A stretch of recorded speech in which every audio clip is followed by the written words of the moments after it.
I'm picking Chris Carson, and not just because the Seahawks have, over the entirety of the Pete Carroll, John Schneider era, have done a pretty good job at finding young cornerbacks.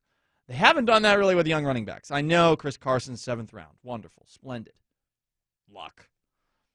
It's a guy that I feel other teams should have had higher up on their board. Maybe it's a little bit of revisionist history, but if you're doing your due diligence on a prospect and you saw that the guy was a recruit of Georgia, but suffers a torn ACL, grade slip, ends up going to Oklahoma State instead, a team that's more pass heavy, you got to at the very least think about what that guy was coming out of high school. I would imagine for a little bit that he fell all the way to the 7th round.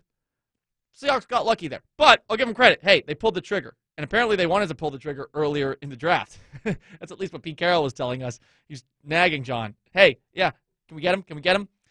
And apparently it had been going on for a couple of rounds. They liked him. So that running back, it worked out. But with Rashad Penny, we're not sure.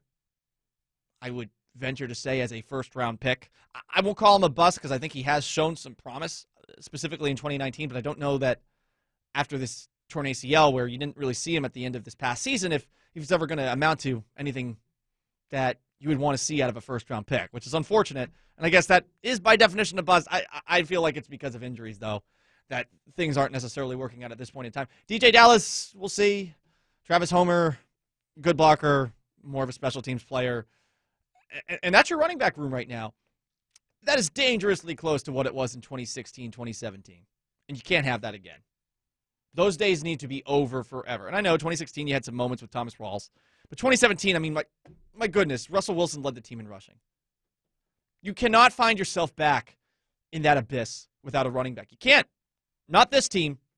Not with the way that Pete Carroll runs it. Guess what? Pete Carroll's running the show, too. For all those people that are like, oh, why do they run the football so much? Well, you kind of have to accept that because no changes are going to be made. So you can either gripe about the way that the things are done here, or you could say, okay, guys, you go and get the thing that makes you the most successful. And I think that's making sure that you have a top-of-the-line running back. And I suppose that you can use a draft pick on a running back. But, look, while you might be more likely to find an impact running back in the 2nd or 3rd round than finding an impact player at another position in the 2nd or 3rd round, you only have a 2nd-round pick, by the way. It's not like it's a lock. And I think some people are exaggerating that. The running backs don't matter crew that you will see online. You don't just stumble into Alvin Kamara every single year. It is not as easy as some people are going to make it seem that you can find a guy like that in the 3rd round.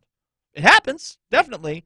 But you're going to bet on yourself to do that in a year where you just have 4 draft picks? Good luck.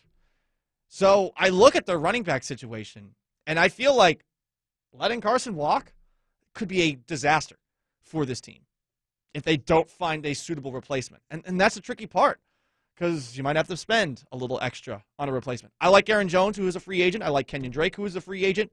Kenyon Drake obviously has had a lot of success against the Seahawks of late.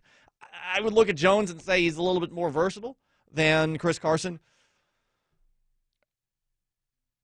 He has definitely been, as far as attendance record, more a regular player for the Packers than Carson has been for the Seahawks. So those are some of your options. I feel like you need to pull the trigger on one of them.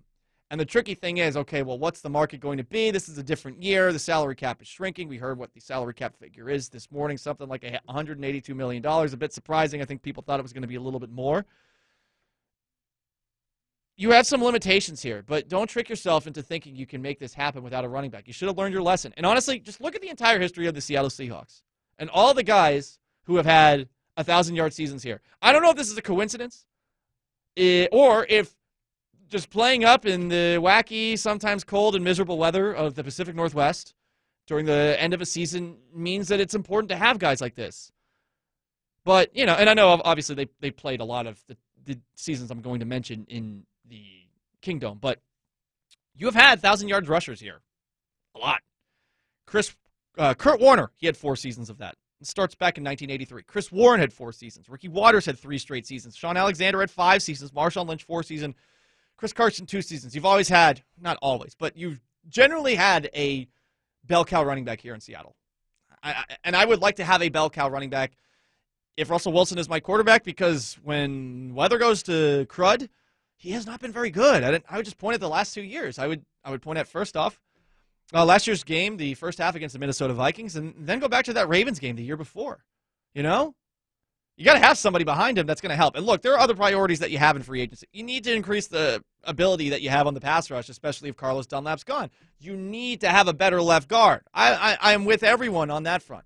And honestly, you're going to need to, at the very least, think about what you do at cornerback because while Marquise Blair might be working out after tearing his ACL 5 months ago, the other cornerbacks, I mean, Shaquill Griffin's walking, Quinton Dunbar's walking, you're going to still have to be creative. It can't just be DJ Reed. You're going to put Trey Flowers at the other spot. So, I mean, I'm not saying don't address these other issues, but I'm saying that running back I would have higher up than other people would because running back is a position that for this team, historically, it bears out that they need one. And if they don't have one, you might find yourself back in 2016 and 2017, which is not good.